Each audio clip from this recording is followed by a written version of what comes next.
মুরগির বাচ্চাকে দ্রুত বড় করার জন্য কোনো প্রকার মেডিসিন ইউজ না করে আপনি যদি মুরগির বাচ্চাকে সঠিক খাবারটি দিতে পারেন তাহলে আপনার মুরগির বাচ্চা অতি দ্রুতই কিন্তু বড় হয়ে উঠবে। হ্যালো ভিউয়ার্স, আসসালামু আলাইকুম। দিস ইজ শামসুল, আপনাদের দেখছেন শামসুল কৃষি খামার ইউটিউব চ্যানেল। দেখতে পাচ্ছেন এগুলো হচ্ছে আমাদের দেশি মুরগির বাচ্চা। ওদের বয়স আজকে 4 থেকে 5 দিন হবে। দেখতে পাচ্ছেন মাশাআল্লাহ দিলে তাদের গ্রোথটা দেখেন। আজকে 4 দিনে তাদের গ্রোথটা হচ্ছে এমন। তো ইনশাল্লাহ আমরা হচ্ছে তাদেরকে পুষ্টিগুণ খাদ্যটা আমরা কালেক্ট করে তাদেরকে খাওয়াচ্ছি, যে খাদ্যটার মাধ্যমে হচ্ছে তারা অতি দ্রুত বেড়ে উঠতেছে আলহামদুলিল্লাহ। তো আপনারা কিন্তু মুরগির বাচ্চাকে মেডিসিনের পাশাপাশি, তবে যদি স্বাস্থ্যের জন্য মেডিসিন খাওয়ান তাহলে ওটা কিন্তু ক্ষতিকর। আপনি স্বাস্থ্যের জন্য মেডিসিন না খাওয়ায়ে ভালো মানের ফিড আপনি কালেক্ট করে ওই বাচ্চাকে খাওয়ান, দেখবেন মুরগির বাচ্চা অতি দ্রুত বেড়ে উঠবে।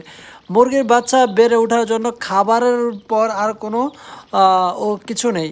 অবশ্যই খাবারের প্রতি আপনাকে যত্নবান হতে হবে এবং মেডিসিনগুলো ঠিকঠাক দিতে হবে।